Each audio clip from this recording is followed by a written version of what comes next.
Dixie made us jazz band mad. It's what you might have heard a century ago in the Roaring '20s, also known as the Jazz Age. Another defining moment of that decade was January 16th, 1920, when Prohibition went into effect, banning the manufacturing and sale of alcohol in the U.S. Prohibition would stay in place until December 1933. Yep. Life was much different back then. Yes, absolutely. And here on Delmarva, too, Jim Duffy is the author of The Secret of the Eastern Shore Road Trips, and Tubman Travels. Jim, thank you so much for coming on. Yeah, thanks for having me. So the Roaring '20s, known for jazz, but what other types of music were popular then? It was also the birth of country music, and it was the birth of gospel music in terms of getting popular. Obviously, people were singing in little honky-tonks in the country and in churches and things like that, but in terms of getting popular.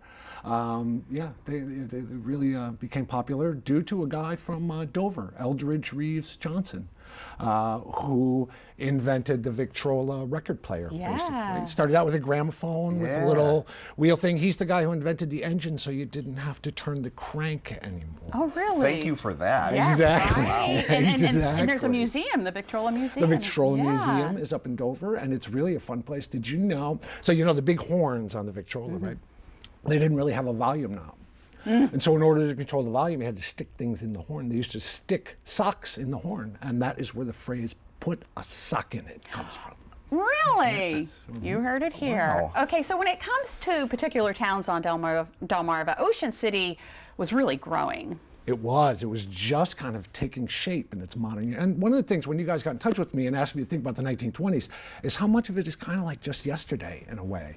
Ocean City was just starting to take shape and grow into the town we knew today. The very first boardwalk went up in the 1920s. It was much taller back then. People used to crawl under it in the shade on a hot day instead under of the using boardwalk. an umbrella.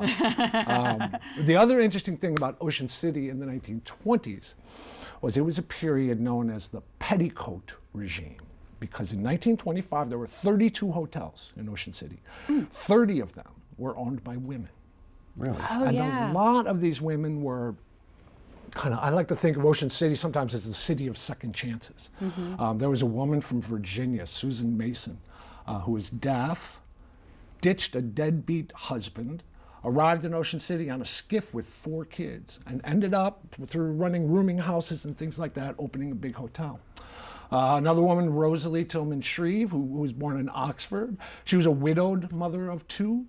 She ended up opening the spectacular Plimhimmon Hotel. And if you look at classic photos of Ocean City, that's the hotel, the luxury hotel. And then there was Ella Dennis. She weighed like 88 pounds when she arrived. The doctor sent her down to get some sea air for her health. She put on 40 pounds and opened a bunch of hotels. So her famous quote about this era is, "Ocean City is 80% run by women, owned by women, and the men are all henpecked." That's awesome. Love it. It was also an important decade in Chincoteague as well, correct? It was, in an unfortunate way at the beginning, because they had 2 terrible fires. I think one of them was 1920. The second one was definitely 1925, and it took out a lot of downtown. So when you go to downtown Chincoteague today, the buildings, a lot of the old buildings that you're seeing date to the 1920s in this period when they were rebuilding from the fire. But the other thing they did was start a fire company, and they gave that fire company permission to run a carnival. And that's the Chincoteague Firemen's Carnival that runs very popular every summer.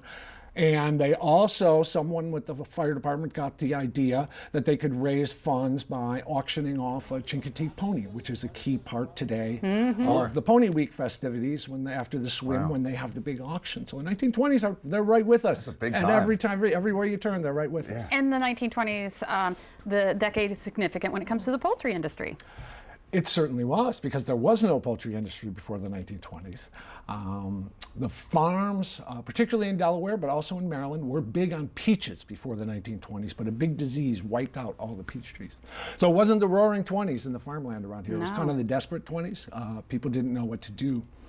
A woman named Cecile Steele in Ocean View, Delaware, was a housewife. Her husband worked for the Life Saving Service.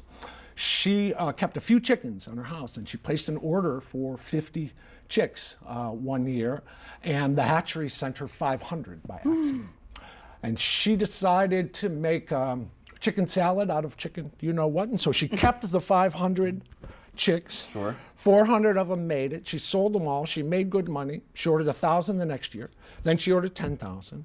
Then her husband quit his job and came back home to help run the poultry farm. Then he orders 25,000. And within 5 years, there were 500 other people growing chickens, just like she was growing So the chickens. poultry industry started by an accident. Started by this short, heavy-set, red-haired housewife from Ocean View. Wow. Who made a lot of money and built a beautiful house, and that house is a restaurant today. The Cafe on 26 How on the about way that? into Yeah. Ocean View. And the Delaware Agricultural Museum has the old shed that she used to use when she amazing. gave birth to the poultry industry. Jim, it's always great having you on the show. We learned so much. Thank you so much. Thank you. Happy I New appreciate Year. it. Happy New Year to both of you. Looking forward to having you back.